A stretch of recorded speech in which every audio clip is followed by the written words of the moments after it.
Hello, I'm Dylan. And I'm Keon. Guess this is Cut Out Dry Rotors, that podcast where we pad the runtime by shooting guns, because this week we watched Ghost Machine, Written by Helen Raynor.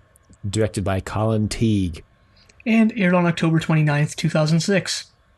You know, since we changed the name of this podcast every week now, I never realized, like, how completely mindless doing the intro had become for me. Like, I actually have to think about the order we say everything in every week now because the name changes, so I'm, like, consciously aware of the intro. Is what I'm saying making sense? Yeah, I'm just glad I don't have to do it. Makes sense, but, I'm on the other side of that fence still.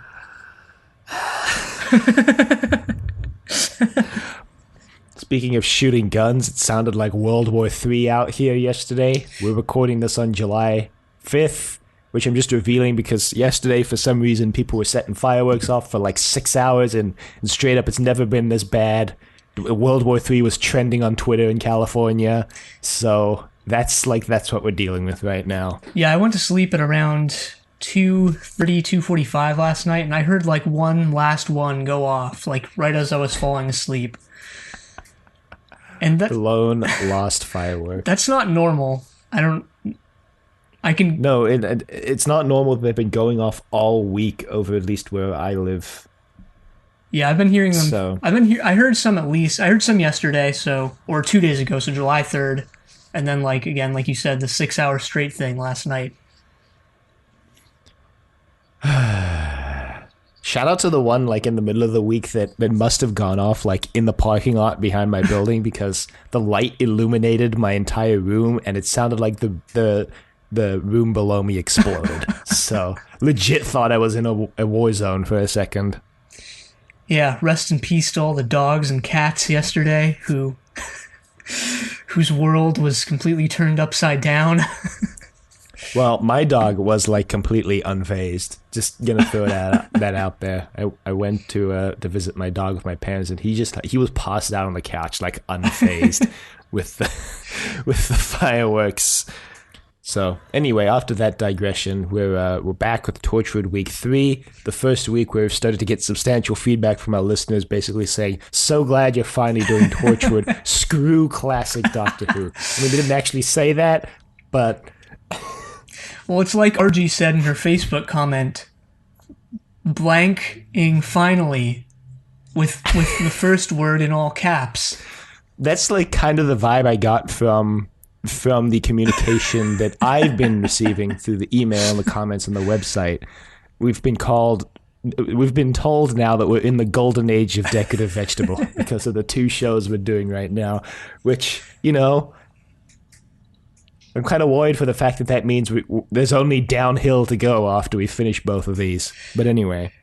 Yeah, plus I thought like that 2017 stride that we hit in 2017 was the golden age of Decorative Vegetable. Whatever happened to like series 1 of Doctor Who? Well, I mean, I would say Zenith was the golden age of you're right. Decorative Vegetable, and that was 2018. You're right. Whatever happened to that, plus, like, the Matt Smith era. What happened was inevitable, and we tried to recapture the magic, and so far, I mean, I've been enjoying myself, but... Yeah, I don't think we've recaptured anything. I think we're just deluding ourselves.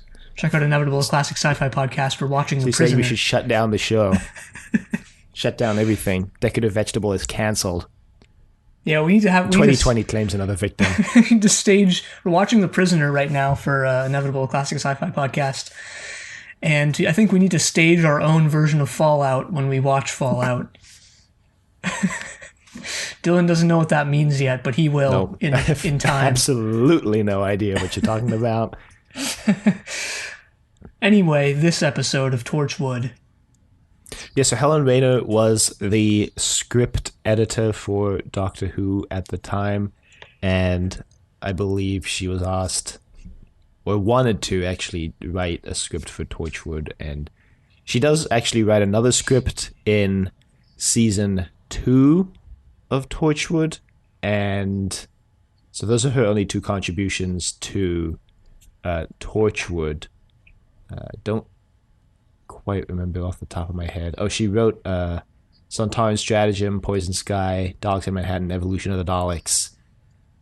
Yeah. For Doctor Who. So those are her story credits. Not a great track record. I think of the three things that I've watched from her, those two Doctor Who stories and then this, I'd say this is probably the strongest one. I enjoyed Sontaran Stratagem, Poison Sky at the time, I seem to remember. But I do think this is her strongest script because I think it has the most interesting premise. And what I do like about this story that I'm going to talk about again at the end is that this is the first Torchwood episode where like the resolution is, well, we can't understand this and we're not going to, so we'll just lock it away. Like the resolution is basically them resigning themselves to defeat at the hand of this alien device, right? Because the last 2 weeks, so in day one, the sex gas gets killed, and in Everything Changes, Susie kills herself, and they take the gauntlet back and basically decide not to use it anymore, even though they understand what it does. They may not necessarily understand how, but they understand what it does. And in this episode, the end is basically is the first time, in my opinion, that we've seen the team kind of realize that this is alien technology, that they don't have basically a snowball's chance in hell, to continue our weird heck? Christian theme of understanding how it works or what it does or anything. So they decide to just move on. And I like that. Yeah. I have a couple comments on that, so we can save that for the end, I guess. Yeah, because I have some theories about this episode and what it's trying to say, but I'm going to save them for the end because they kind of are predicated on knowing the plot of the episode. Well, and that's basically everything I found for the production of this episode. yeah, and that's everything I found. You know, what I just said is everything I found. Absolutely nothing. Because I didn't look anything up. Yeah, well, this is, just going to throw a shout out because I was looking through our iTunes reviews the other day, and we got one to the effect of, like, hosts don't seem to do a lot of research and laugh breathlessly at their own jokes, which, I take laughing breathlessly at my own jokes as a compliment. But I saw that we've gotten some criticism in the reviews for not doing research, so I think I did actually try to make some sort of an effort this week, although I also feel like that review was left back before we had instituted this whole production segment to the show, which necessitates research every week. Yeah, I know the review you're talking about. I'm guessing the person listened to our early episodes where we actually did nothing, and that's a good point. I can't argue with that review.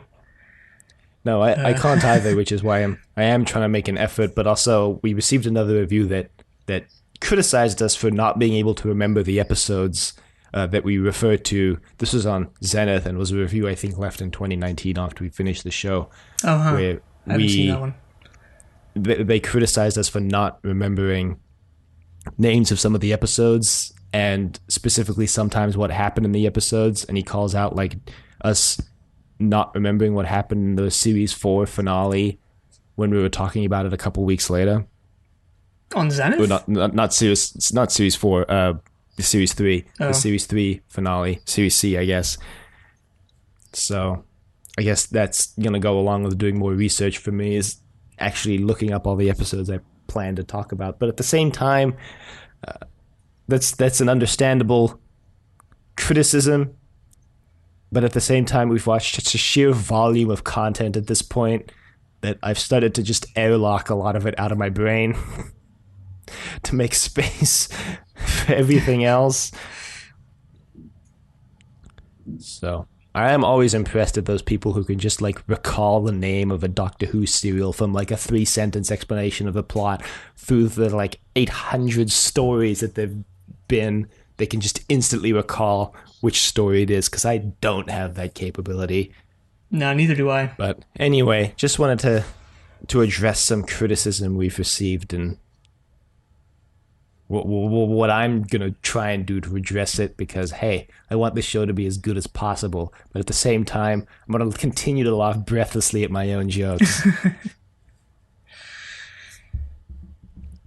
So, Ghost Machine. Right off the bat, I've got another fun fact for you coming straight from the Amazon X-Ray. We've like accidentally introduced quite a number of segments to the Torchwood incarnation of Trust Your Doctor. It appears that the Amazon X-Ray Fun Fact of the Week is going to be a segment that I'm maintaining now. Sure. Sounds good. There's also the segment that we somewhat unintentionally developed, which is this Gwen commits the 7 sins on Torchwood segment. But so the Amazon Fun Fact of the Week. So the episode opens on a foot chase through Cardiff. Owen and Gwen are running. Jack's in a car.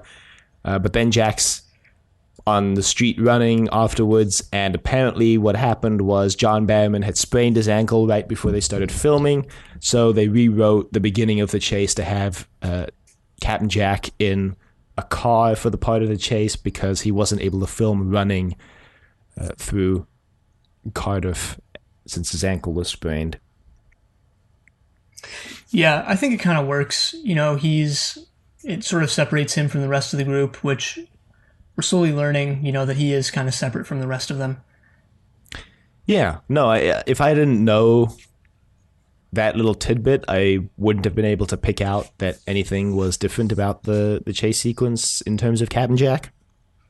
So I think it was done really well. This reminds me of like this weird statistic I read that like a lot of the people who've played the Doctor in the reboot, and by a lot I mean like Peter Capaldi, Matt Smith, and David Tennant, all like suffered either injuries or pain from all the running they had to do as the character of the Doctor. And I think both Matt Smith and Peter Capaldi singled it out as like one of the reasons why they had to stop playing the Doctor, is because it was so physically demanding for them to run every week. And I know it was particularly strenuous for Matt Smith because of his football injury, you know, soccer injury for you Americans.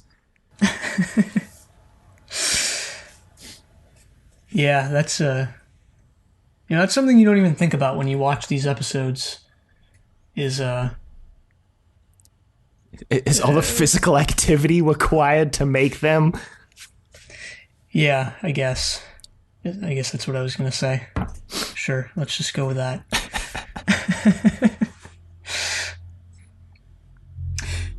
Well, I don't know if you noticed this or if you even cared, but I don't know. I kind of feel that in this initial chase sequence, Murray Gold kind of stepped in and really overdid it, because the music here is just it's like some sort of climax to some, you know, epic movie or something.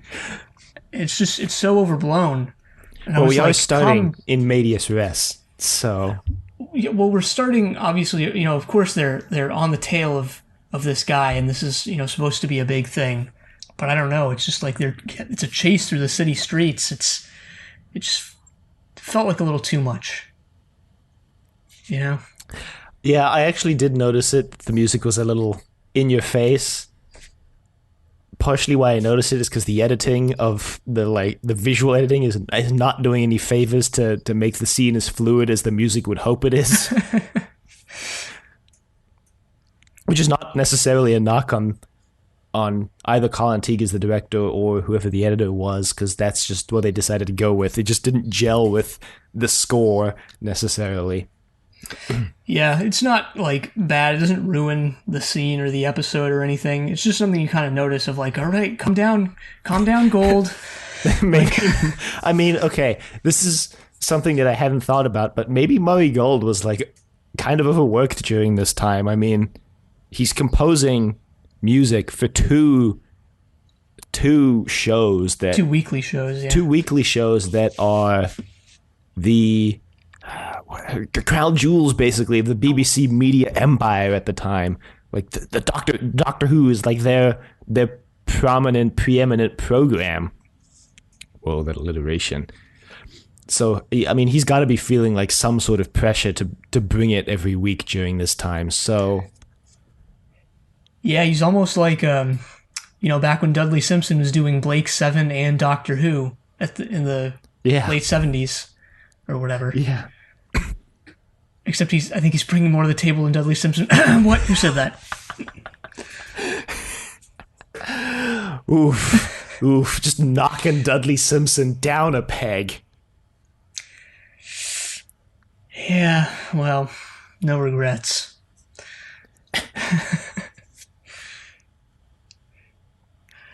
So, Gwen eventually kind of catches up to the guy they're chasing and gets his jacket off of him, but he keeps going. She's like, damn. And Toshi, who is serving as kind of the eye in the sky, is like, no, you got it. And she's like, what? Because they were chasing him because he's got like alien tech on him. Which I don't know how they track that, but I guess we don't actually need to know. And Gwen reaches into the pocket and pulls out this sort of ray gun looking thing. I thought it looked like a mouse, like a computer mouse. Yeah, that's a better description of it, actually. Looked like one of those ergonomic, new mouses, whatever. Mice. Mouse eye. Mouse eye. The big bad mice. 3 blind meese, Anyway, Gwen somehow activates it, and she sees sort of a vision of the past. It's the past because it's all monochrome. And I mean, okay, that doesn't, as we find out later in the episode, that doesn't necessarily mean it's the past because the future's all monochrome too. Well, all right, it's a different time then, Good point. She sees sort of a little kid wondering where his mummy is, and he's wearing a gas mask. No, I'm kidding. As soon as you said wondering where, I knew that was where the joke was gonna go. But to your point, the reason why it's the past is because he looks like he's dressed like he's from the 1930s. He's got a little like cap on. His clothes look like he's going to some sort of old-timey prep school. Yeah, he's just going to Dr. McDee's, party. I'm kidding. One day Decorative Vegetable will just become so Ouroboros-like that our episodes will consist entirely only of making references to other science fiction shows we've watched. Well, eventually we'll run out of Doctor Who stuff to cover, and we'll just start reviewing our own episodes like we did that one time for April Fools. I don't like the implication.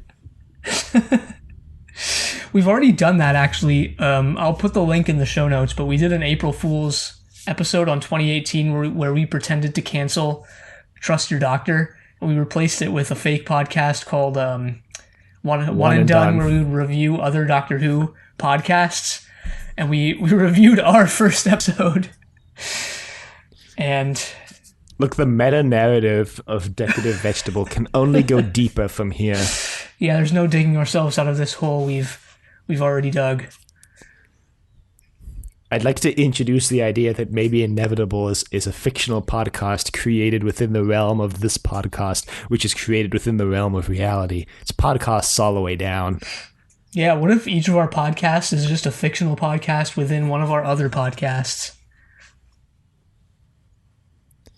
Trust Your Doctor lore is getting too complex for me. This is not the Trust Your Doctor that I started watching. These new showrunners don't know what they're doing with the podcast. No respect whatsoever. No respect for the history of Trust Your Doctor. Anyway, Gwen is understandably shaken at the vision she's seen. Well, not just because she's seen the vision, but also because she reveals that the vision or the device made her actually feel the emotions that the little boy was feeling at the time. And I don't know if we mentioned, but he actually is lost. He's not looking for his mom, so to speak, but he is looking for somebody who is supposed to pick him up from the train station. And so Gwen talks about how she felt the loneliness and fear that the boy had. Right. They luckily the kid said his name, so they try and track him down. It's I wrote it down because I thought it was kind of hilarious. It's Tom Erasmus Flanagan. Yeah, which is, I guess, partially how they're able to find him so quickly, because Owen just looks him up in the phone book. Yeah, Owen's got a thing about phone books in this episode, which is something I'm going to talk about at the end. His affinity for phone books? Not necessarily his affinity for phone books, but the idea the episode is proposing between the past and the future, with Owen using the phone book and Toshi using the internet. Yeah, or was it the internet, or was it their own, like, surveillance that they've set up? The intranet, whatever. Yeah, I mean, I get what you're saying, like, technology versus... But, well, books are technically technology, too, but, like, ancient technology versus, like, modern. Yeah. Anyway, they do find him, and they break into his house by knocking on the front door and asking if they could come in. I guess Gwen hung on to her, like, police identification card because she's, what is it, DS Cooper with what I don't know what rank she gives Owen, but she says he's in training. Right. Well, later in the episode, we see that Owen has a bunch of fake cards. That's how he gets into Ed's house. So maybe Gwen held on to her old card and has a bunch of fake ones as well. I missed this, but apparently when he flips through his fake cards, he's got one for unit in there. I didn't catch that, but I did see on the wiki that it was mentioned that was kind of an Easter egg. Yeah, I noticed that either. It's neat, I guess.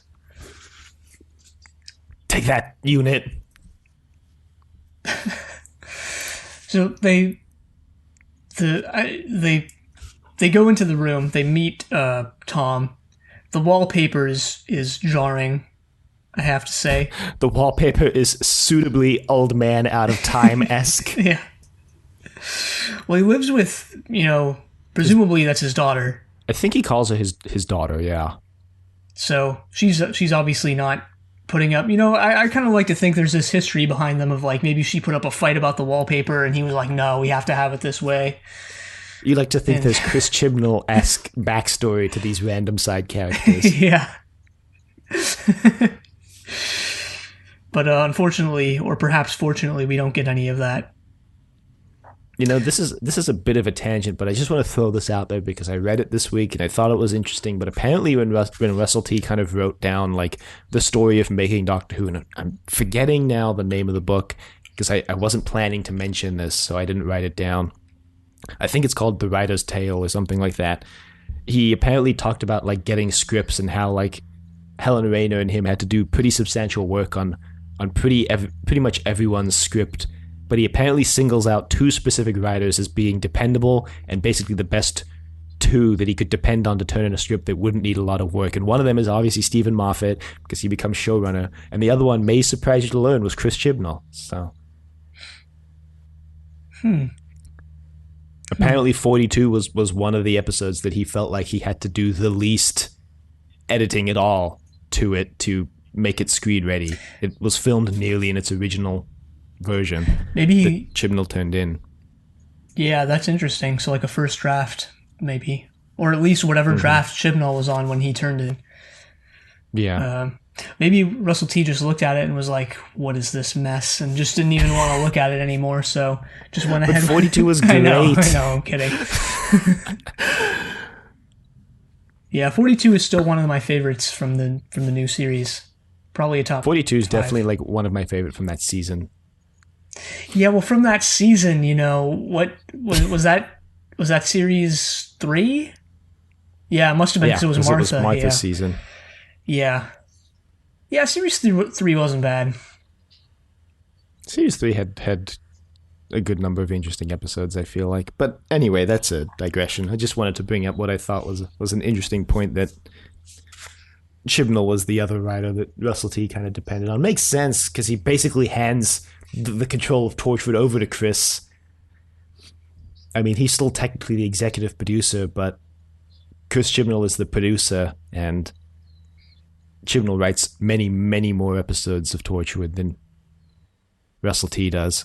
Yeah. Well, so it turns out that Tom's story is pretty similar to what Gwen thought. He was abandoned at the train station. Whoever was supposed to come pick him up never came to pick him up. Yeah, but he did find a family to live with, and then he got sent away during the war, so he wasn't able to go back to London afterwards because he didn't have anything left for him there, because his family, I don't think he says it, but I think it's implied they died in the Blitz. Yeah, he does say, like, I had no one left in London. So he started a new family there, and that's that, basically. And then when they leave, Gwen gets a phone call from her family, and she accidentally snaps at Reese, and their relationship gets under strain.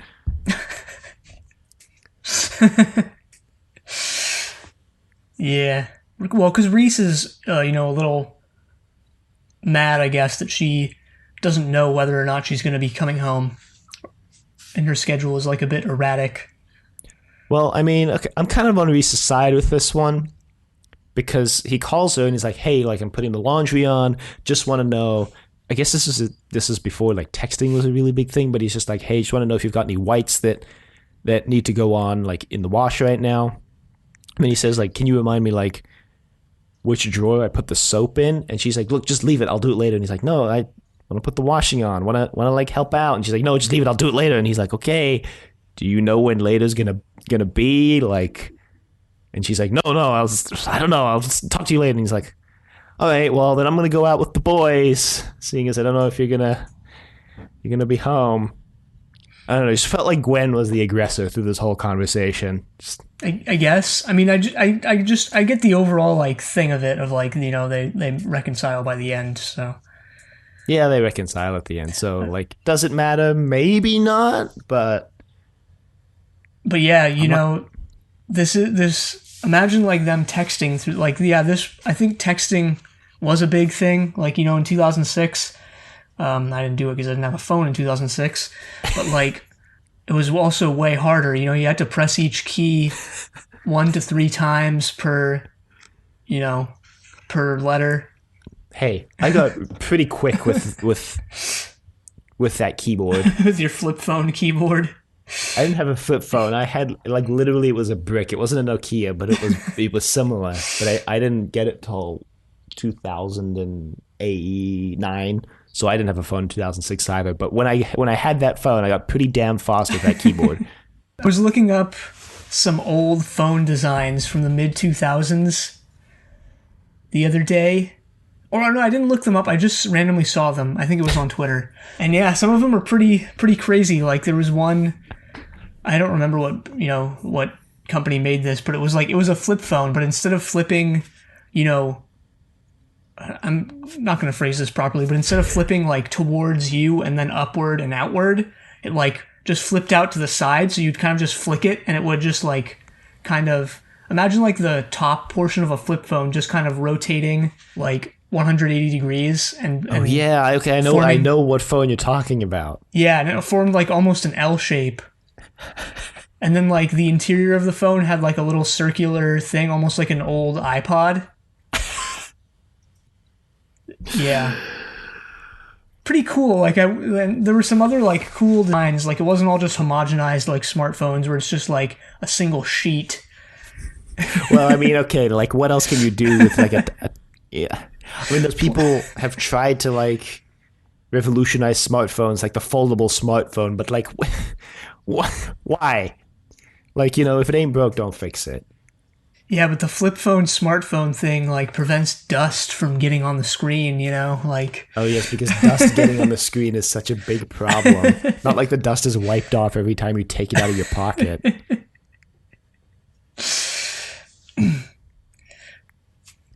Anyway, they go back to Torchwood Hub and find out that the guy, because Toshi's been kind of scouring through CCTV, and she finds out that the guy who stole this tech and had the Gwen accosted was this guy named Sean Harris, but everyone calls him Bernie. And basically they go looking for him, and they don't find him. Yeah, they can't find him, and Jack kind of makes fun of them for this. He makes fun of them, but he's also like seriously like chewing them out for this because they all give up, and he's like, all right, let's go. What does he ask them to do? I don't remember what he proposes as like an alternative for them to do, because they can't find Bernie. But it's basically to go back to the hub and do some like really menial task, and they complain. He's like, I'm sorry, I'm not the one who gave up in half an afternoon on looking for someone in this tiny freaking town of Splot. Yeah, it was And Ianto's like, one of two lines in the story is, I think the real estate agents pronounce it Splo. But while they're about to go do this, Owen accidentally activates the device underneath a bridge. Mm-hmm. And he has a vision of the past as well. Right. He witnesses a murder and rape. Well, he witnesses the build-up, and then when the exact moment is about to happen, he flashes back to present. Right. And after this, he becomes obsessed with figuring out whether the guy who committed it was ever found out or was ever punished for what he did. Yeah, so they go back to Torchwood Hub, and first off, they find the girl is Lizzie Lewis. Really thought it was Lizzie Lulu based on the way that young Ed pronounces her name, but Lizzie Lewis. Yeah, young Ed kind of has an odd sounding voice. He almost reminded me of Eldrad from Doctor Who. Ooh, deep cut. Eldrad must die. So yeah, they go back to Torchwood HQ, and they kind of figure out, not completely, but they kind of get a grasp on what the alien tech does. I think Toshi said it's almost like a transducer. It transforms one form of energy into another. So Jack calls it a quantum transducer, and then Toshi explains what a transducer is. Yeah, so it's turning like old lingering emotions into like visions or whatever. Yeah, so Toshi's general explanation is that a transducer is any technology that turns energy into a different form, basically. And she specifically says like headphones are a form of transducer because they turn electrical energy into sound. And so this device that they have, the ghost machine, as Jack starts calling it, turns human emotions, which are apparently a form of energy, into actual tangible visions, like you said. Yeah, visions. Right. They don't and really can't do anything at this point. I think Owen wants to, or maybe he doesn't even make the indication, but he definitely wants to figure out what happened to Ed. Oh, he definitely makes the indication, because Jack like angrily sends him home when he even suggests it, and Jack's like, no, like, we're not the cops, we don't have jurisdiction over that, and it was like 40 years ago, so the chances we're going to find him are incredibly slim. Right. Well, Gwen, I forget why or like what her thought process is, but she goes down to like the little shooting gallery. Jack like drags her down there. She's like, come with me. And she's like, all right, if you say so. Right. She learns how to shoot guns. Yeah. And for like a 5-minute scene. And my only note for the scene is, can somebody say padding? But then I remembered that one time that RG talked about the sexy gun scene that she recreated with John Barrowman herself, and I had no idea what she was talking about until right now, and I'm like, oh, this is what she was referring to. Now it makes sense. Yeah, I don't know if you noticed, but the targets that they had set up were like weevils. Oh, I actually didn't notice that. Yeah, some of them were. Some of them were. I couldn't even tell what, but some of them were weevils. Well, No. Gwen's natural. She might as well be an American citizen.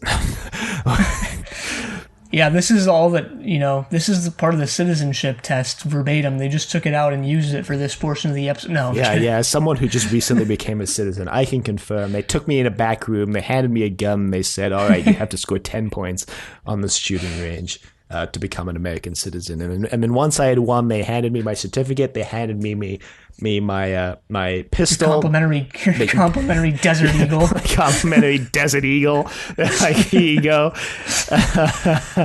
And they were like, "Good luck, sir." And I'm like, "Thank you. Howdy." God. For legal purposes, this is a joke. Anyway, I mean, I don't know. I wouldn't jump to the conclusion and say that it's padding, you know. I feel this is all leading up to some bigger thing later on. Okay, yeah. Okay, so in this episode, it feels like padding, but I will say that if in the serialized story arc or character development of Gwen, this leads to a bigger moment later, then it's probably not necessarily padding. It does also kind of play into the end of this episode when Gwen actually does kill someone, spoilers, although she doesn't actually kill him, she's just involved in his death, and she feels a lot of remorse and regret about that.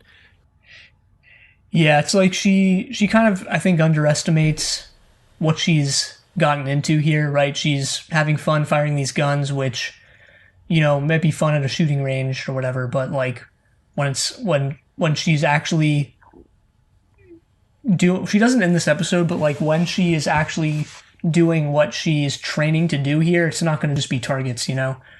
Yeah, it's the kind of value on the human. It's I interrupted my own sentence. It's interesting to compare that kind of view of the value of human life versus the view that she was putting forward in day one, where she's like, you have to care about the individual, and her like not really recognizing how much that kind of point of view will affect her when she does inadvertently get herself involved in someone's death, how much that like caring about the individual and that empathy causes her to feel so much guilt and remorse later.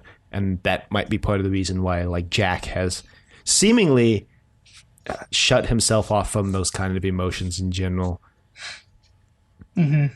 Anyway, Owen is doing his own little investigation. He's once again used his handy phone book to track down Ed. Meanwhile, he's drinking whiskey at the same time. And just this shot, I'm going to call out because for some reason on all our shows, I call out these random background things that no one in their right mind should notice. But if you go back to where he takes a sip of this, I think it's whiskey, might be scotch. There's a droplet of condensation or moisture that rolls down his chin and sits like underneath his chin.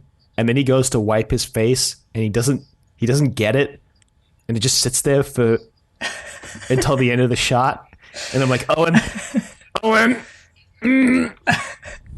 So just calling that out. But Gwen, immediately, day 2 on the job. Now she's breaking the rule. She takes alien technology home to her house. She takes the ghost machine to her house. I guess she wants to find out like if someone was killed in her house. I don't know her motivation for doing this.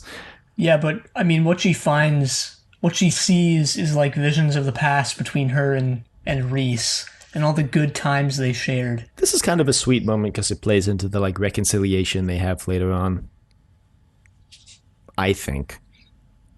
Yeah, what I really thought this episode was going to turn into was like people using the machine so much that they can't recognize the difference between the visions and reality. Because like she sees 2 distinct moments at least, and then a couple other like random flashes, and then Reese actually walks in. He's like, hey, like, what are you doing? And then she kind of has a little moment with him.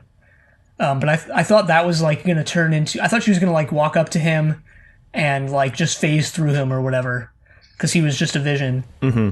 But no, it's not really where this episode goes whatsoever. Yeah, that could have been really interesting if they had gone for that. But instead, this story goes for Owen going off the rails. Yeah. I mean, if this is an Owen episode, I think. Like, if we had to attribute it to one character, which we don't, it's all of them, I think. But if we did, it's all of them. Although last week, when I was doing a little just research into the kind of background behind Torchwood, I did read that like there are episodes in season 1 and 2 in particular that are very specifically like, this is Toshi's episode or this is Owen's episode. And like day 1 was the Gwen episode, and that's part of the reason how I got down this track, because it was like one of the episodes late in the season is like, this is the Toshi episode, like this is the one where you find out everything about Toshi kind of thing. So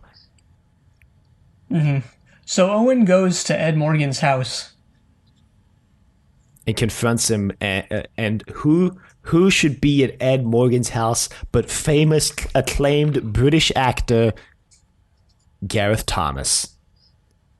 Yeah, so it turns out that Ed Morgan is not only alive and well and has never been persecuted for his crimes, but is actually friends with none other than Gareth Thomas.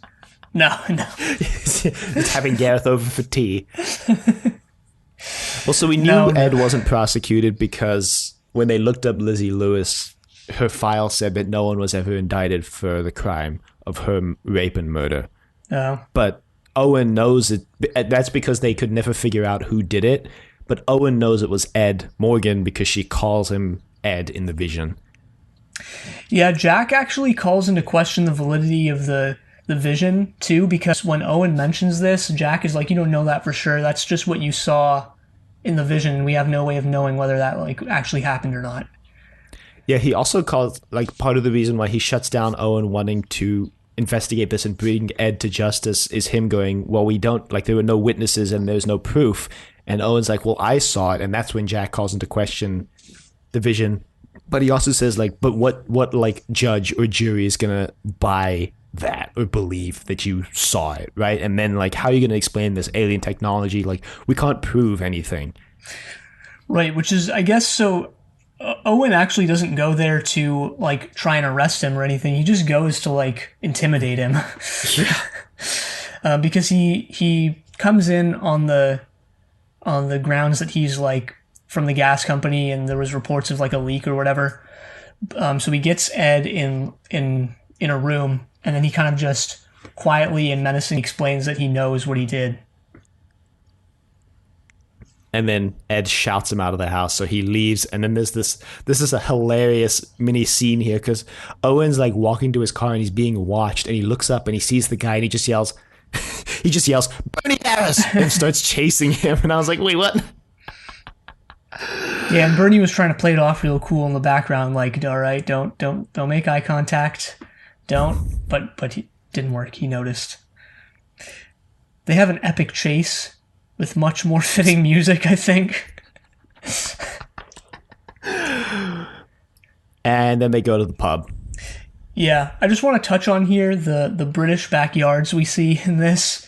British backyards. Yeah, I don't know if all British backyards are like this, but like the ones that I've been in, you know, when I've been in the UK, were like this. So they're kind of just, they're like rectangular.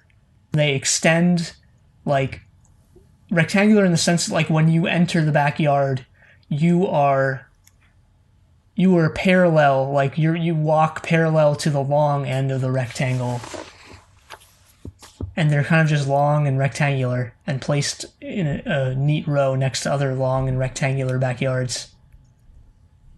That's what I've witnessed in real life, and that's what's depicted in the episode as well. Yeah.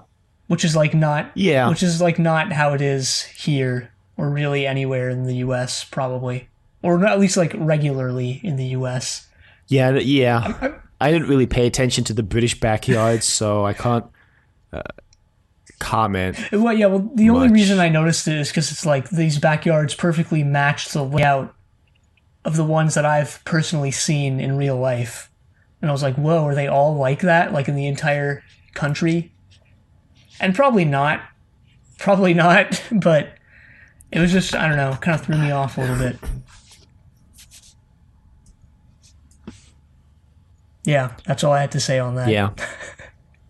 Yeah. I mean, some people here don't even have backyards, and then even if they do, they're like prescribed by the HOA to look a certain way, so like we don't really have that here. But anyway, they go to the pub, the rest of the team shows up, they interrogate Bernie for a while, and he reveals he just stole it from like a scrap heap he found, and they're like, damn, we really thought we'd get it from somewhere. Jack's got an interesting line here that I wanted to call out later because I kind of liked it, that he basically calls it driftwood washing in through the rift, through the time rift, the one that the Torchwood hub is built around, I guess. And Bernie then reveals that there's a second half to the machine, and he's like, wait, what? So he takes them to his house, and he gives them the second half. He's like, just take this because I don't want it anymore. And yeah, but he kind of puts up a fight about it, because we get that funny line where Jack's like, "What are you gonna do? Call the cops?" When he's like, because Bernie's like, "Oh, now he's like, I stole that fair and square, and now you're stealing it off me." And then Jack has his little line there.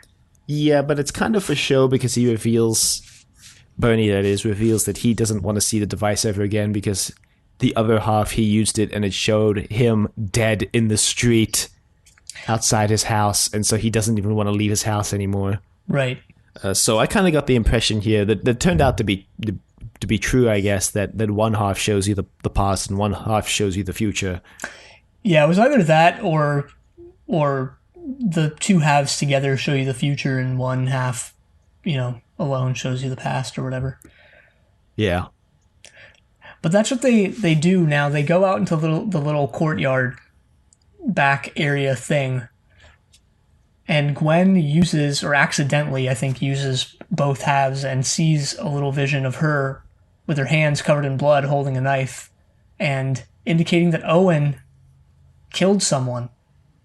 Yeah, okay, so this scene, she only sees herself with the knife in blood, and she's like, either she killed someone or Owen was, I think it was Owen was going to kill someone, and then it kind of seems to imply that she killed Owen to prevent him from killing someone else. But she only sees herself, but then later on when we see the scene actually play out, there's like so many other people there that like, I guess the vision only shows you your own future, not everybody else's, because it would have been impossible from where she was standing to only see herself if everybody else was there. You know what I'm saying? Yeah, it definitely showed her only a portion of what was going on. And I think we kind of got, like, the visual effect that they used for this was different from the one that they used when they were having the vision of the past. So I think, like, the future vision is not as, like, robust or whatever. Because we get, like, it's a little more blurry. It's like she can only, like, she's pretty distinct, but then, like, as the scene kind of extends around her future self, it gets a little more blurry and weird and abstract. And that wasn't real. I don't think that was the case with the past visions. There was definitely like some sort of filter or effect going on with the past, but it wasn't like that. I had a much clearer view. Right. So we then have this kind of random scene where Toshi and Owen are at the pub bar, and she tells him she found Ed, and he's like, I did too. Use the phone book. And she's like, oh, did you know? He's like, okay, this is where there's definitely a production error here, because she calls Ed claustrophobic, but then says he like never wanted to leave his house. And I'm like, that doesn't track. And then in the very next scene when Jack and the team are going to track him down, she mentions that he's agoraphobic, which makes a lot more sense with the fact that he doesn't want to leave his house. So... Yeah, I didn't notice that. So maybe just an error there. Yeah, one of them was probably just an error, which, I mean, it's fine. I just thought it was weird, I guess. Weird enough to comment on. She mentions that if Jack ever finds out, he's going to be, like, royally PO'd, and Owen's like, well, he's never going to find out, is he? Meanwhile, Gwen has gone back to comfort Bernie and tell him, because Jack basically comforts Gwen by saying this is only one possible future. And, you know, you can't really know the future unless you're Jack or the Doctor and you've been to the future. And this is only one possible future. It doesn't mean things are going to play out this way. And so she goes to tell Bernie the same thing.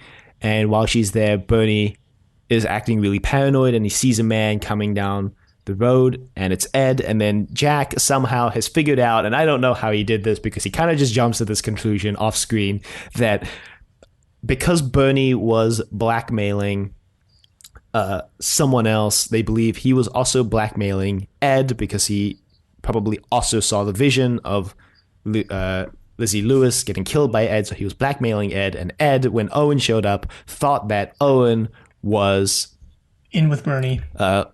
Working with Bernie, to blackmail him. So he's going to go kill Bernie, take him out.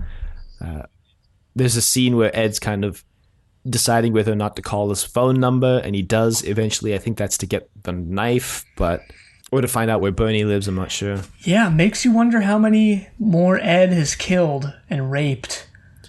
Well, he's agoraphobic, probably. So, I mean, Toshi says he hasn't really even left his house in like 5 years at least. Yeah, but he's like pretty old. Like he could have like killed a lot more.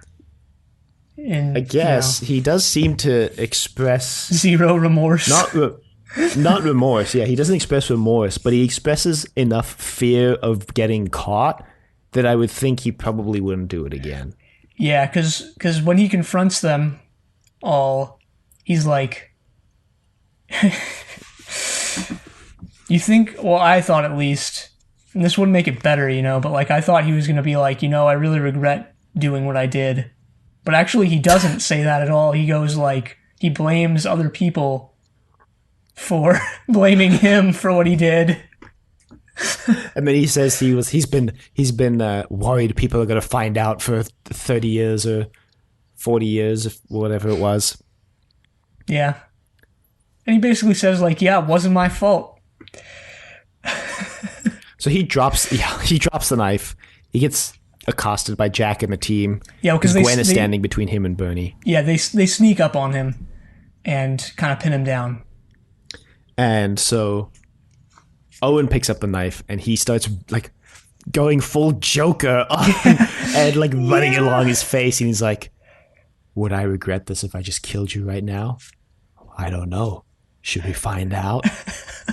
And Jack's like yelling at him to stop, and I'm like, whoa, okay, Owen's got problems. Yeah, this is when I realized like we still don't know anything about these people. You know? Who the hell Owen's is Owen? like a war vet with PTSD. Yeah, what if Owen himself is like a murderer, you know? Like, what if Toshi's a murderer? Owen's a serial murderer.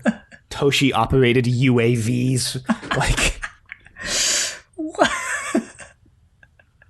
Hey man, I'm just going off the skills they demonstrate in this episode, okay? What?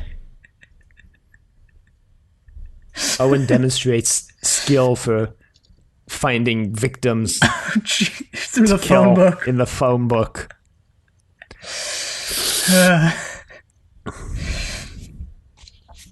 But Gwen eventually gets him to drop the knife, and for some reason she now picks it up and she's like, we did it, guys. Yeah, she's like, we stopped it. She nonchalantly like points the blade of the knife at the rest of them. She's like, that was close.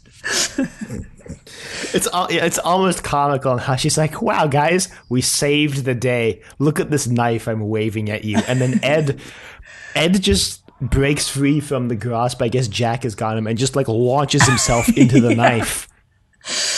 Yeah, so I couldn't like, and there's some confusion on the part of the characters themselves too, so, but I couldn't tell, like, was he trying to kill himself, or was he like, oh my god, thank you for saving me, and like goes to like hug Gwen or something, and then...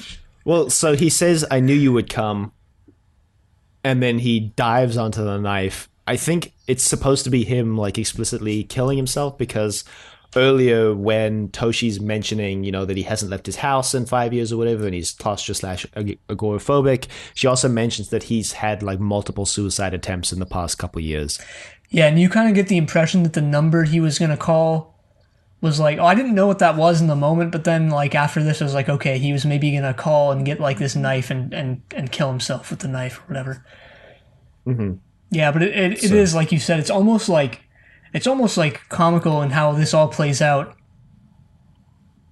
But Gwen is shell shocked at this.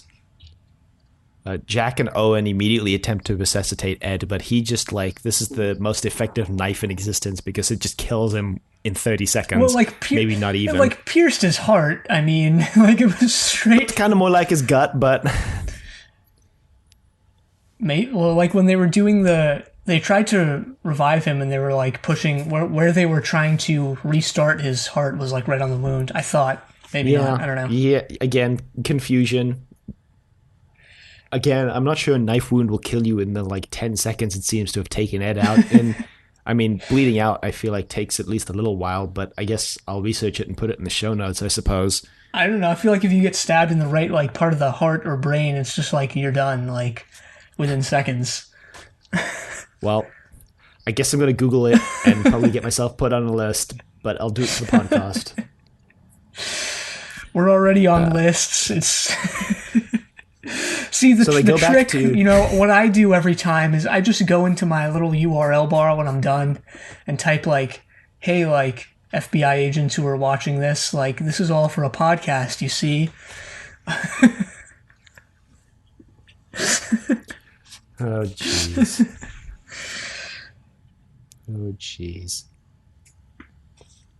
Anyway, they all go back to Torchwood HQ and have a big laugh about it. No.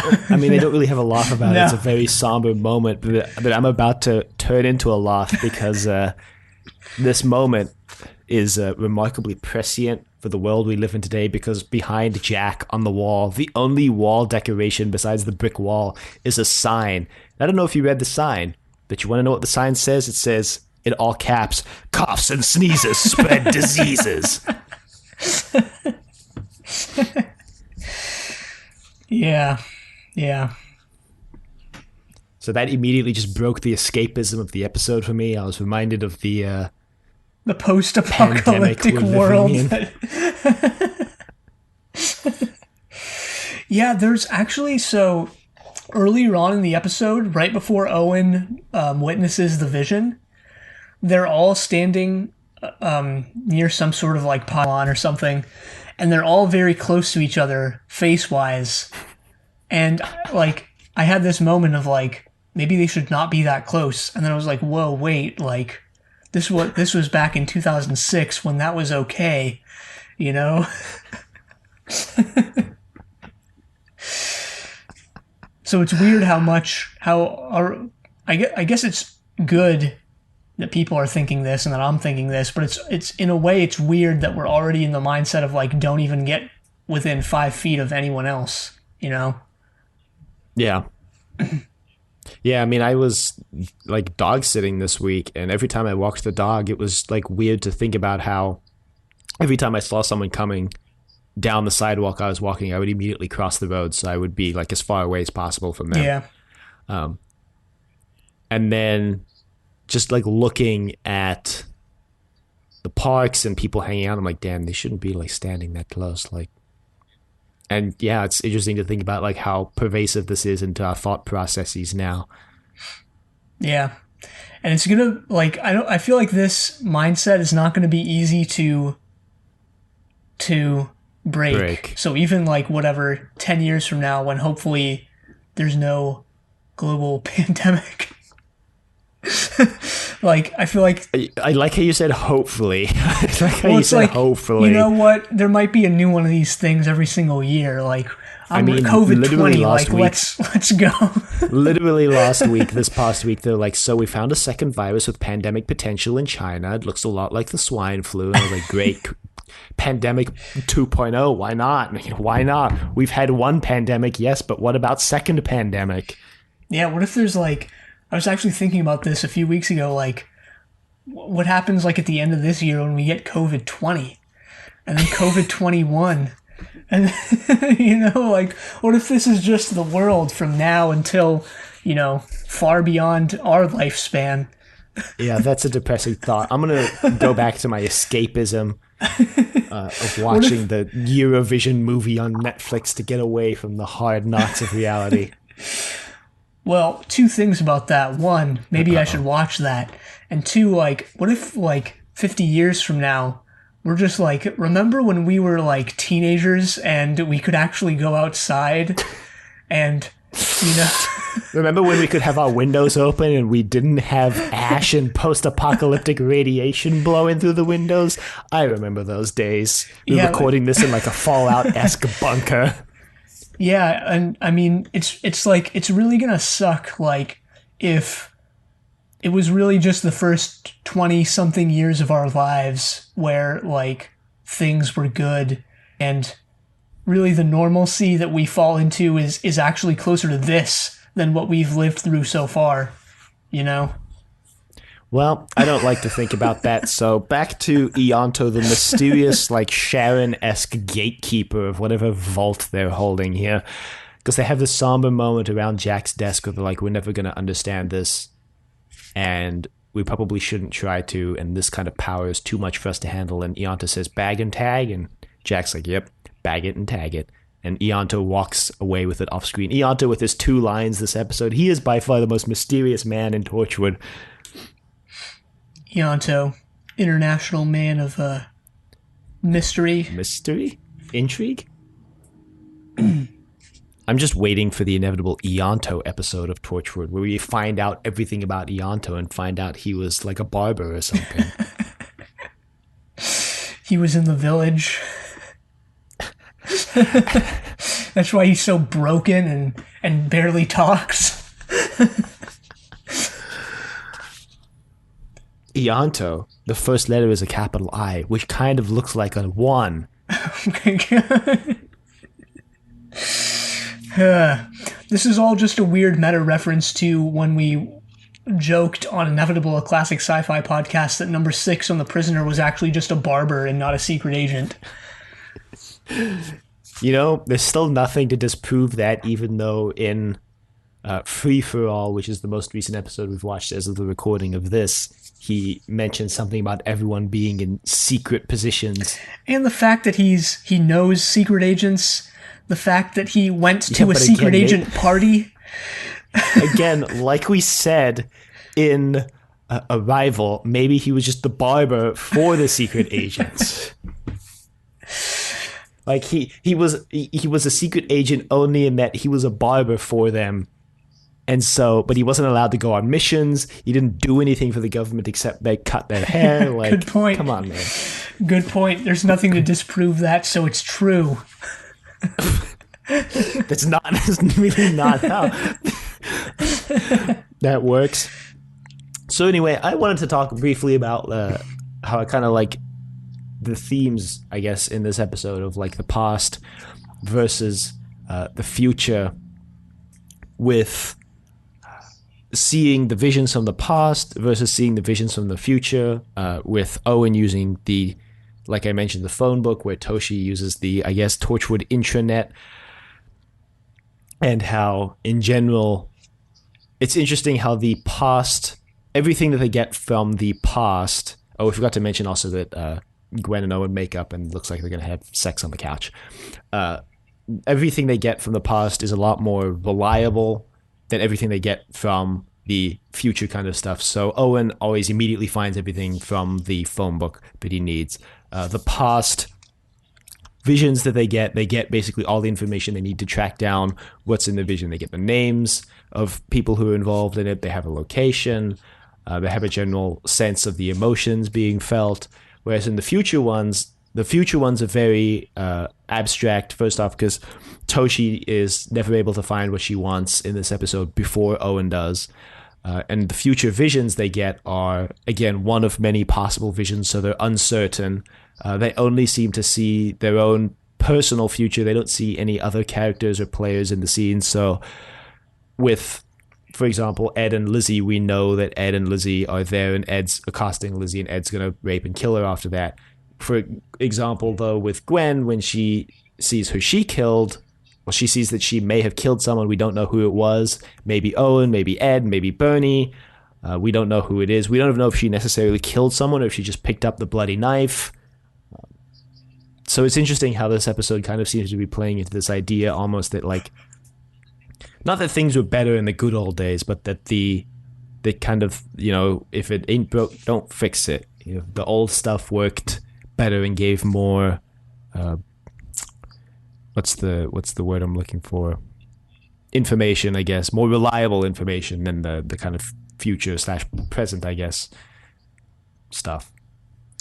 Yeah, or just that the past is reliable. The past is because it's knowable, because it's familiar. Yet we're going the other direction. We're not going into the past. We're going into the future, and it's interesting that this episode seems to lean on, like you just said, that the past is knowable, when I guess in like recent years there's been kind of the question of, is the past actually really knowable to the extent that the exact present moment we're living in is knowable? In some cases you could make the point that the past is just as unknowable as the future, because you weren't there either. Your memories are fallible, they're not infallible. Primary, secondary sources are constructed from people's memories, but also like over the years, maybe they've been destroyed by someone or edited or modified or in other ways manipulated. So is the past really knowable is like a question that, interestingly, in this episode, it seems to be that yes, the past is knowable, and this is compared to the future, which is unknowable. Yeah, or maybe that's just a fallacy that they're all falling into. Because, like, even within this show, like, the past wasn't really knowable, because Reese, I forget if it was in day one or Everything Changes, but Reese at some point said, like, yeah, all those weird alien events were actually just terrorists, like, using hallucinogenics on, like, a large scale or whatever he said. But that wasn't even, like, true. It was actually just aliens. So was their past even like, that's what they thought, or at least that's what Reese thought, but that wasn't right. So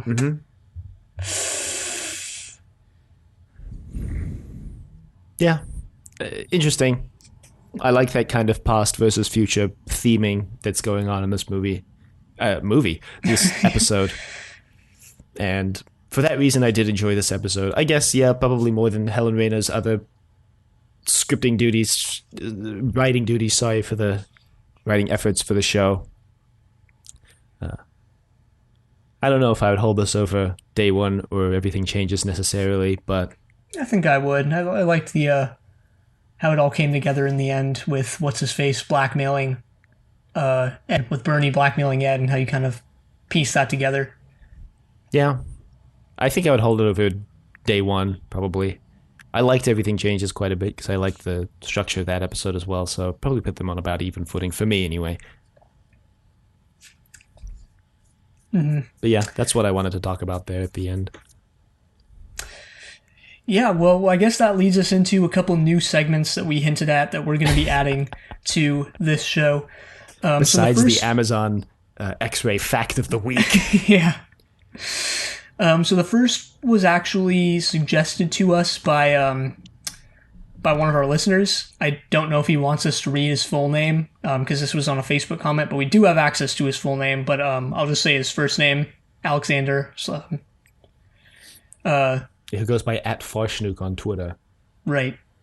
So if you listen to Zenith, he submitted one of the Fantasy Blake 7 things that we read out on that finale. Mm-hmm. So his suggestion was sort of a segment that assesses how badly Jack should be, like, mentally and emotionally scarred by the events of the episode, but isn't. Yeah, and I think I kind of want to extend this to the entire team. Jack is an interesting case because I think his point is that Jack is immortal, so he's seen a lot of stuff. But also, like, I think it'd be interesting to compare and contrast that with, like, Gwen, who is, let's say, the other protagonist of the show besides Jack, who is just a normal person who hasn't seen all of this. Yeah, so I mean, I think how we're going to handle this segment is going to evolve, and we're going to kind of find out how we do this. But I mean, what I wrote down for this one is just that he should be pretty badly effective, Jack, that is, but maybe not as bad as and yeah, I guess even without intentionally doing this, I kind of roped Gwen into this segment as well because I was like, yeah, Jack probably shouldn't have been as affected as at least Gwen because she used the device twice. Jack didn't use it at all. Maybe Jack would have been more affected or at least more understanding of where Gwen and Owen were coming from if he had used the device.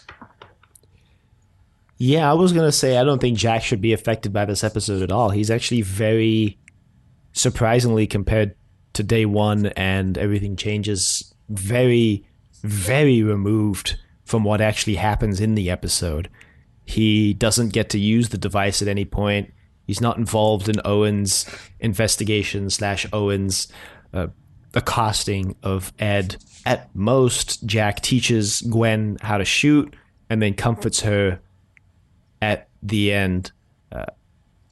And I'm going to say he's probably not super affected by Ed's death, not because he doesn't care about Ed's death, dying literally in his arms, but probably because Jack's seen a lot of people die in his arms, and that damage has already been done to his brain. So he's probably probably unfazed by that because he's seen it happen so much already. So I think, like, in that context, I don't think Jack actually would be affected very much by the events of this episode. And then again, though, I do agree that perhaps if he got to use the device at any point or was more involved in some of the plot, he perhaps would be more affected. Yeah. Jack, poster child for PTSD by the end of the show, probably. And Gwen, too, perhaps, you know. Like, Gwen looks like she's going to have, like, problems after this episode. Yeah. Which, understandable, a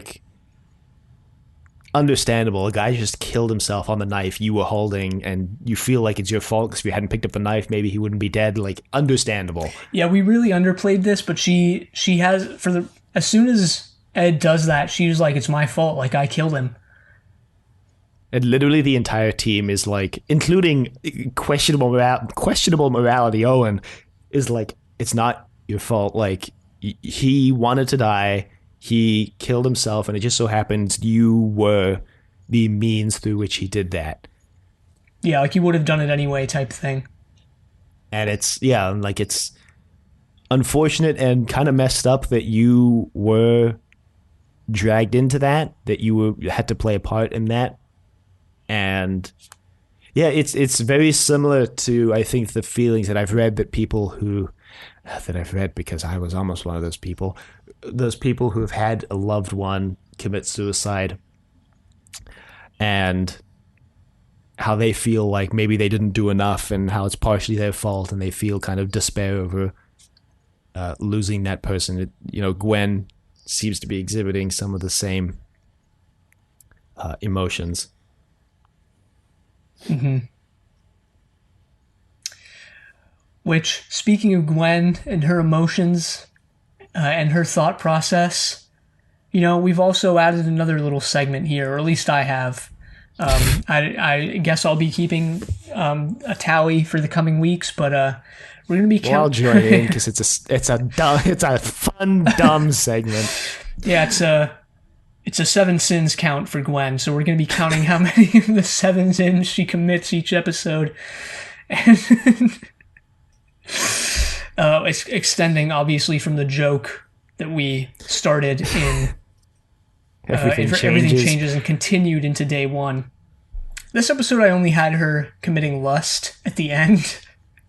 Look, I'm really waiting for when she commits sloth. She does also, like you mentioned off recording, commit murder, which is not one of the 7 the 7 unforgivable, not deadly? Unforgivable, 7 deadly sins. But I don't know why they're deadly, because they don't, if you commit them, you don't just die on the spot. But anyway. I think it's because they condemn you to eternal damnation, The seven, yeah, okay. Well, the seven, like, murder is not one of them, but it is like one of the 10 commandments. So Yeah, maybe we should add that too. Like, how many of the commandments does she break? I don't even know the 10 commandments, so I'm probably not gonna... I know, what is it? Murder and adultery are 2 of them. Yeah, and stealing. Well, she does that too because she takes the damn device true. home. Yeah, we all know that stealing is just as bad as murder and should deserve the same level of punishment. So here are the 10 commandments. Thou shalt have no other gods before me. Honor thy father and thy mother. Remember the Sabbath day to keep it holy. Thou shalt not make unto thee any graven image. Thou shalt not take the name of the Lord thy God in vain. Thou shalt not kill. Thou shalt not commit adultery. Thou shalt not steal. Thou shalt not bear false witness against thy neighbor, and thou shalt not covet.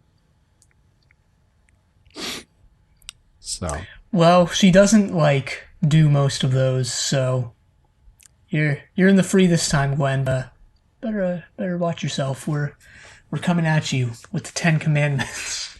Anyway, Britain's 10 actors.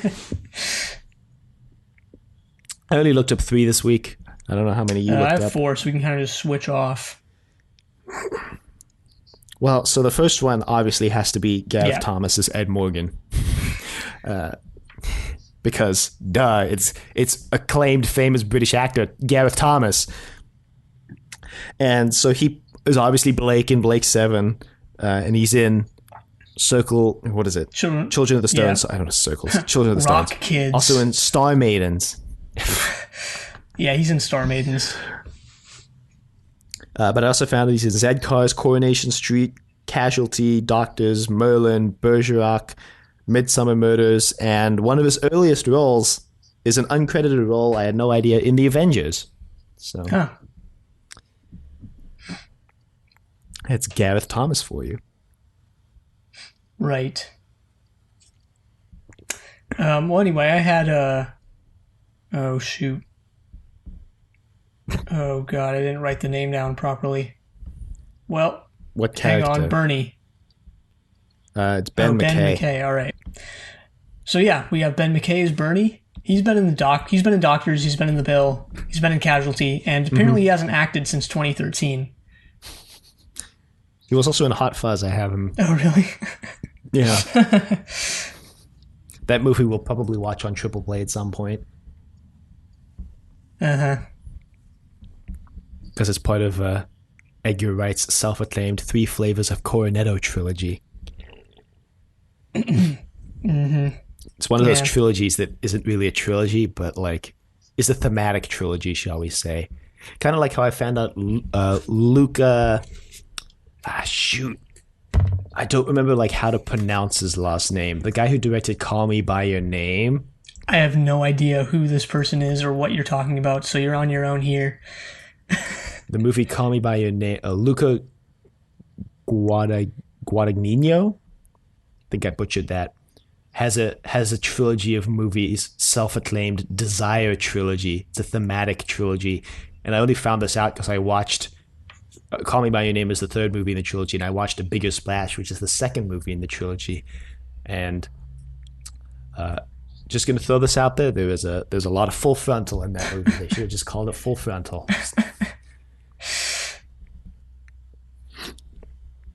Anyway, the next actor I have is John Normington, who plays Tom Flanagan. He was actually apparently in Doctor Who. He played Morgus in Caves of Androzani and Trevor Sigma in Happiness Patrol. Also in Casualty, The Bill, Coronation Street, Midsummer Murders, and Yes, Prime Minister. Yeah, I have him as being in something called Sexton Blake, which was interesting just because of the Blake 7 connection in this episode, with Gareth Thomas being in the episode. And obviously that show and Blake 7 are not connected other than in the fact that they both have Blake in the title, but hey, there you go. He also played the Pardoner in the Canterbury in one of the versions of the Canterbury Tales, which I just noted because the Pardoner's tale is one of the best ones next to the Summoner. Haven't read or watched any of the Canterbury Tales, so yeah, you should read them. Some of them are pretty funny. Pardoner's tale is the best, my favorite. Also the Summoner's. and The Wife of Bath and Mellowbees. Those are my favorite ones there. Huh. But yeah, The Partners is actually pretty funny. But and I had him as dying in 2007. I guess we're just writing down deaths now. So. Only if they die suspiciously close to the thing, like everyone in the prisoner dying suspiciously right after the episode. The major role, whoever the major role of the week is, like dying suspiciously close to the air date. Like this week, it's, or at least this recording week, it's number 2. So. Yeah. Hasn't let up. Like they all, at least one person from each episode of The Prisoner dies within like a year of the episode coming out. Yeah. Yikes. And not all of them are old. Not all of them are old. In fact, I'd say of the 4 that we've gotten through so far, most of them are not. Yeah. Anyway, I had Linos Daniel, I guess is how it's spelled, Llinos, Daniel. As Illyri. Yeah, as Illyri Flanagan. She's been in basically nothing. Yeah, that's why I didn't write her down, because I think she was the one who literally only had 2 acting credits on IMDb, and one of them was this. Yeah, so that's that. Yeah. Well, I don't have anything else to talk about, and I already talked about my one quote, which was driftwood washing in through the rift. So no, but we got some comments and messages this week. So we did. We actually have quite a few to respond to. Right. I guess I'll start with email.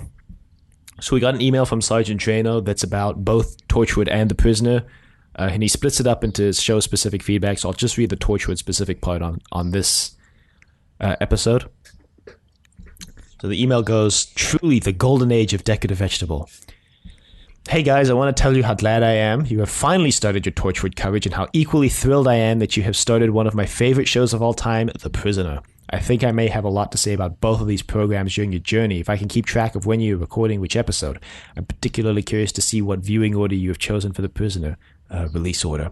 Would you mind sending me a recording schedule? I got you. You just point me to where it's posted. If they're posted, we'll coordinate my feedback as much as I can. I'll also be happy to join you sometime if we can work out the timing and technical details. Here's some show-specific feedback to get us started. Torchwood was very amused by the comparison you guys made to New Who Season 1 and how you guys felt like Harkness was being portrayed as the Doctor analog for Torchwood. When you guys started speculating on whether Harkness would just be a straight-up goodie or whether the show would have the guts to portray the darker side of humanity, my wife and I couldn't help but dissolve into hysterical, maniacal laughter. Oh, we are so looking forward to this and so pleased that you're both fairly unspoiled about the horrors to come."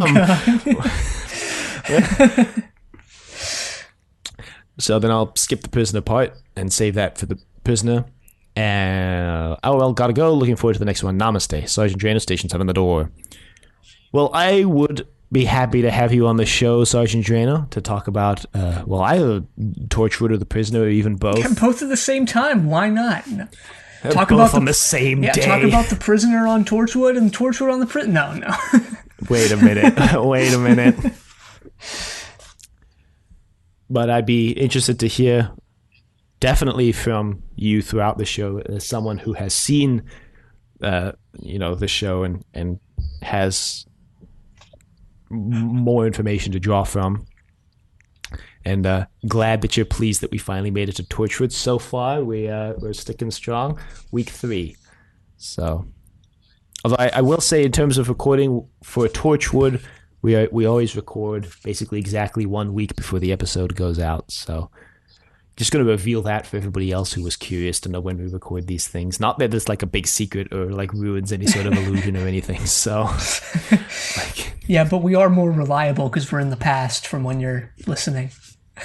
Yeah, he's according to this episode, as the pause is knowable, the us sultrily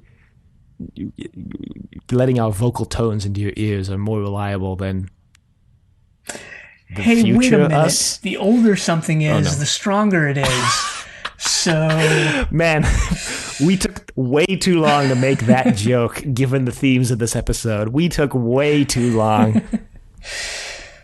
I can't believe that, okay, this is a bit of a tangent, but I can't believe how many of our like Trust Your Doctor memes come from the classic era of the show, and then like for the reboot era, the like one discernible meme I can think of for sure is the older something is, the stronger it is. And let him go, Russell T. Like, or let her go. Yeah. Well, I mean, like actual memes, these things die out, so, and are replaced with new ones. Like Tagana dying in Marco Polo. Yeah, well, Tagana is like the analog of like the classic era of memes, like, you know, like Chocolate Rain and Long Cat and like 2006/7 memes that are just like embedded forever in people's memories. Like Nope.avi. There's an ancient one. Yeah, you know, I actually just remembered that Tazon Day used to follow me on Twitter. You used to be part of royalty. And you know, he re-recorded Chocolate Rain, and the comments for it were like, wait, were these always the lyrics? Like, holy shit, I never realized what the lyrics were actually about. And people going like, holy crap, like, I never actually listened. I was too concerned about how funny it was that he moved away from the mic to breathe. Because like the song was the about lyrics to Chocolate Rain are pretty dark. Yeah, because their song is about like corruption and like systemic racism. But like nobody picked up on that like 10 years ago or like 13 years ago. Everyone was just too concerned about like him moving away from the mic to breathe. Don't forget about the wicked sequel version, Cherry Chocolate Rain. I haven't listened to that one. Is that like the... It's pretty similar, actually. I think it just kind of reinforces the systemic racism point. I actually have never listened to the full version, or the full... I haven't sat through the full thing of the original one, because it's like the same like riff. I don't even know what you would call it, but it's like the melody is the same for like 5 minutes, and it only lasts like, the melody itself is like 5 to 7 seconds. Yeah. So it's just like this sort of droning, you know, thing. Okay, it was early internet techno music with the same repeating rhythm, okay?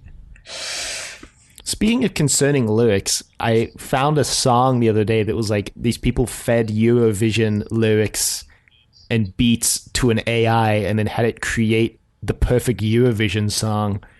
And I know I tweeted about it, but I'm going to link it in the show notes because the lyrics are like, there's no life when your life isn't in misery.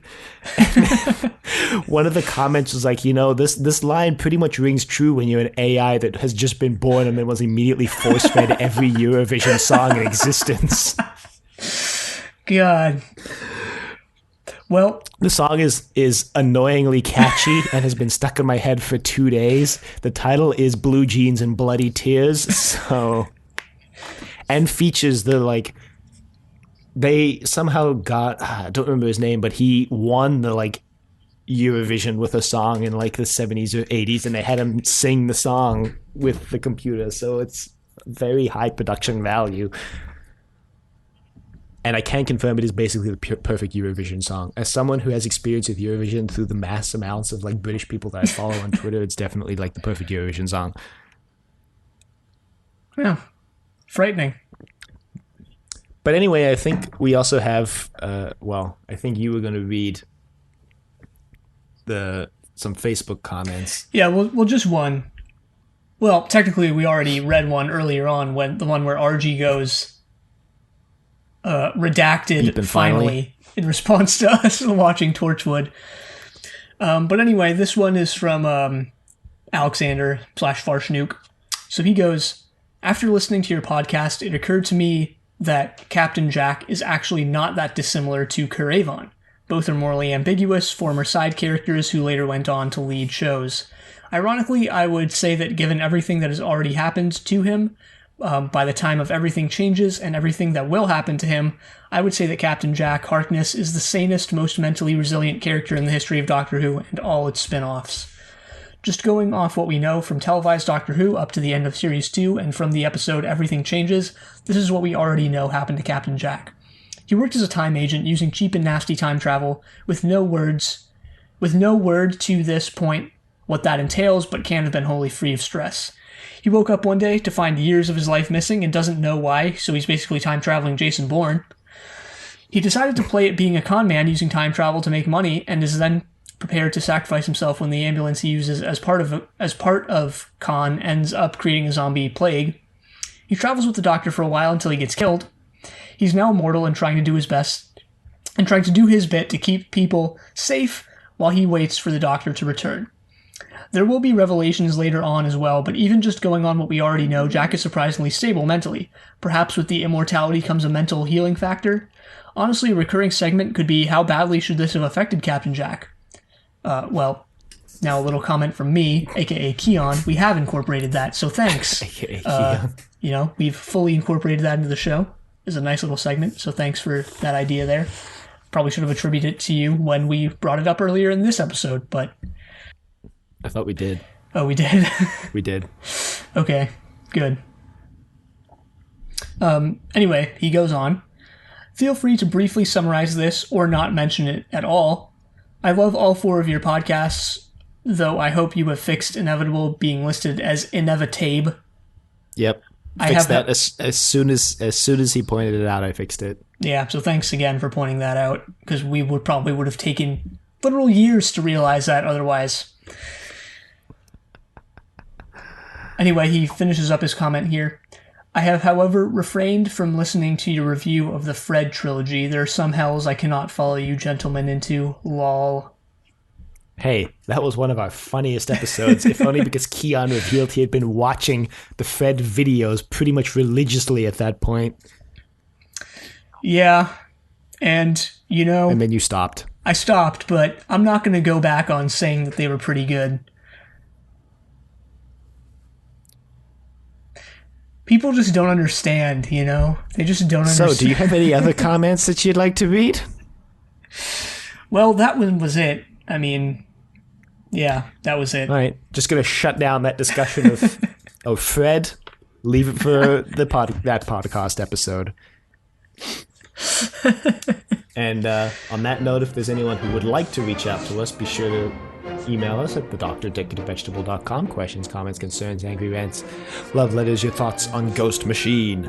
You can find us on YouTube at Decorative Vegetable. You can find us on Apple Podcasts, Google Play, and Spotify, all at Trust Your Doctor. Be sure to leave a rating if you like the show. Check us out on Facebook, Trust Your Doctor. Like us on Facebook. Also check us out on Twitter at TYD Podcast, and follow us on Twitter. And next time, we're watching Cyberwoman. But until then, the end.